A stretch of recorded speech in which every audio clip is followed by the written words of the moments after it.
So you're going to draw 2 circles, one for each eye,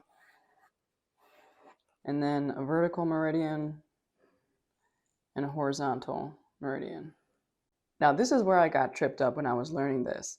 So oftentimes in ophthalmology, we write things out like this: visual acuity, intraocular pressure, and the top number is for the right eye and the bottom is for the left.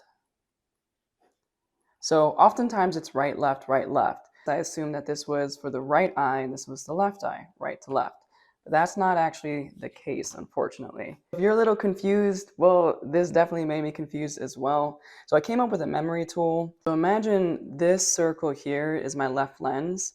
This is temporal, these 2 quads. Out here is temporal. And then these 2 quads, that's nasal, that's closer to the nose. Same thing here. So this right circle is the right lens. So imagine putting on your glasses. The way that this is documented, that's also what you're mimicking when you put the glasses on. So sometimes when I was learning this, like I would literally pick up the piece of paper and bring it up to my face and imagine I was looking through that paper to then be like, okay, that's what this means. If there's a visual field deficit on the left eye, and let's say this is superior temporal, you're looking through the paper, you're following the path through as if these are your glasses. So now the deficit is the superior temporal quad. Another memory tool is to draw a nose and imagine that you're standing over the patient who's looking straight ahead. This is the left side, that's the right side. This is out to the sides, temporal. Because you drew the nose here, that can be a reminder that these quads are nasal. So let's go through an example. Imagine this is your patient. They come in and they're saying that the upper quad of their left eye vision is blurry and you're both facing each other.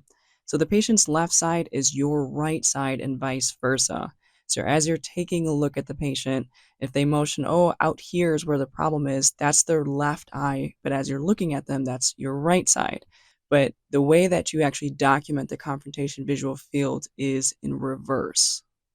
Another way to think about this is imagine that when you're documenting, you're doing so from the patient's point of view. And when in doubt, just remember that memory tool. Pick up the piece of paper. You can literally hold it up to your face, pretend that you're wearing these imaginary glasses.